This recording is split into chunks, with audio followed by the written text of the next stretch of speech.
요한복음 6장. 보리빵 5개와 물고기 2마리. 2일 후에 예수께서 갈릴리 디베라라고도 하는 바다 건너편으로 가셨다. 큰 무리가 그분을 따라갔다. 그것은 그들이 예수께서 병자들에게 행하신 기적을 보고 거기에 매료되었기 때문이었다.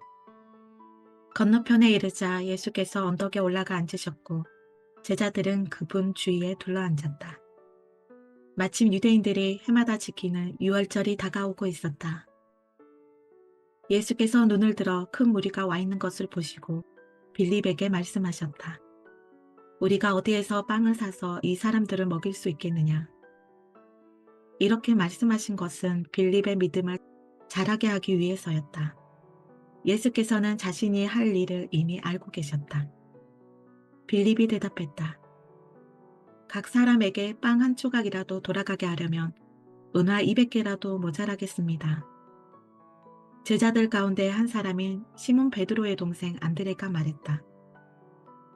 여기에 한 아이가 보리빵 5개와 물고기 2마리를 가지고 있습니다. 하지만 이 많은 사람들을 먹이기에는 턱없이 부족한 양입니다. 예수께서 말씀하셨다. 사람들을 앉게 하여라. 그곳에는 푸른 풀밭이 멋진 카펫처럼 깔려 있었다.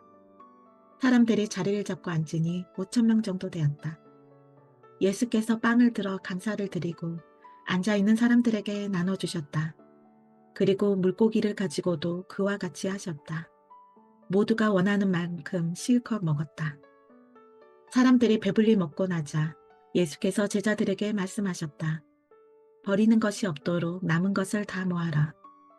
제자들이 모으고 보니 보리빵 5개로 먹고 남은 것이 커다란 12바구니에 가득 찼다. 사람들은 예수께서 행하신 이 일로 인해 하나님께서 자기들 가운데서 일하고 계심을 알았다. 그들은 말했다. 이분은 분명 그 예언자다. 하나님의 예언자가 바로 이곳 갈릴리에 오신 것이다. 예수께서는 열광한 그들이 자기를 붙들어다가 왕으로 삼으려는 것을 아시고 그 자리를 빠져나와 다시 산으로 올라가서 혼자 계셨다. 저녁 때가 되자 제자들이 바닷가로 내려가 배를 타고 바다 건너편 가버나움으로 향했다. 날이 아주 저물었는데 예수께서는 아직 돌아오지 않으셨다. 큰 바람이 불어 바다에 거센 물결이 일었다. 제자들이 4-5km쯤 갔을 때 예수께서 바다 위를 걸어 배 가까이 다가오시는 모습이 보였다. 제자들이 소스라치게 놀라자 예수께서 그들을 안심시키며 말씀하셨다. 나다. 괜찮으니 두려워 마라. 그러자 제자들이 예수를 배 안으로 모셨다. 어느새 그들은 자신들이 가려고 했던 지점에 정확히 이르렀다. 이튿날 뒤에 남은 무리는 배가 한 척밖에 없던 것과 예수께서 그 배에 제자들과 함께 타지 않으신 것을 알았다. 그분을 두고 제자들만 떠나는 것을 그들이 보았기 때문이다. 그때 디베라에서 온 배들이 주님께서 축복하고 빵을 먹여주신 곳 근처에 정박해 있었다. 무리는 예수께서 그곳을 떠나 돌아오시지 않을 것을 알고는 디베라에서 온 배들로 몰려가 올라타고서 예수를 찾아 가버나움으로 향했다. 그들이 바다 건너편에서 그분을 다시 뵙고는 말했다. 랍비님, 언제 여기로 오셨습니까? 예수께서 대답하셨다. 너희가 나를 찾아온 것은 내가 하는 일에서 하나님을 보았기 때문이 아니라 오히려 내가 너희를 배부르게 해주었기 때문이다. 그것도 내가 값없이 먹여주었기 때문이다. 생명의 빵. 너희는 그렇게 썩어 없어질 음식을 얻으려고 힘을 허비하지 마라. 너희와 함께 있을 음식, 너희의 영원한 생명을 살찌게 하는 음식, 인자가 주는 음식을 위해 일하여라. 인자와 인자가 하는 일은 하나님 아버지께서 끝까지 보증해 주신다.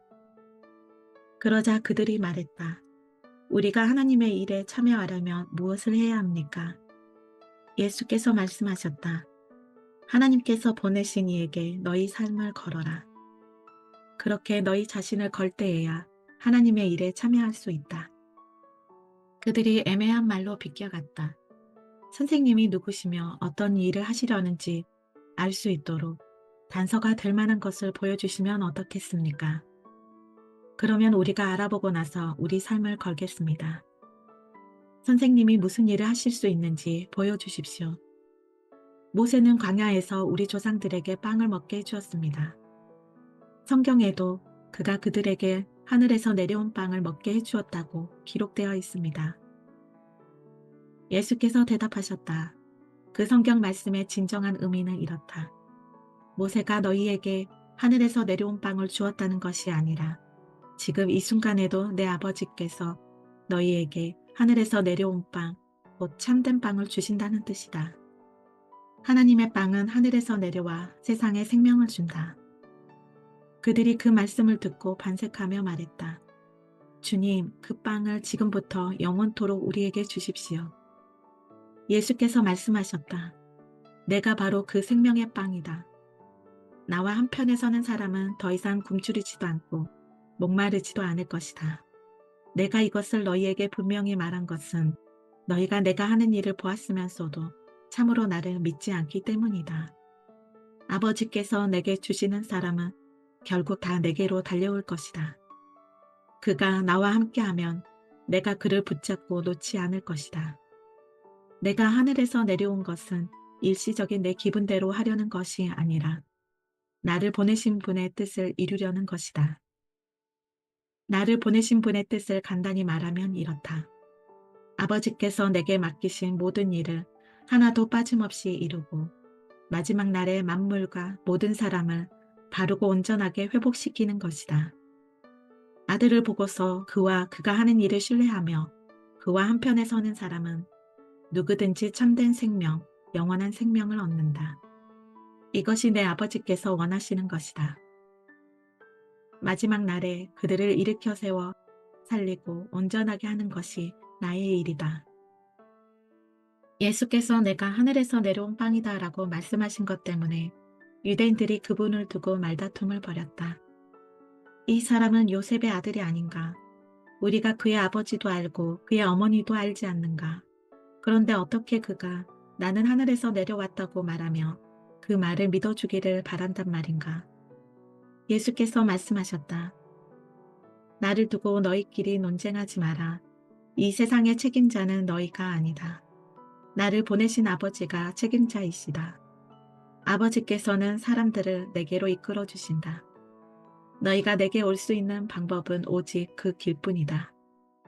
그때에야 비로소 나는 사람들을 회복시키고 일으켜 세워 마지막 날을 준비하게 한다.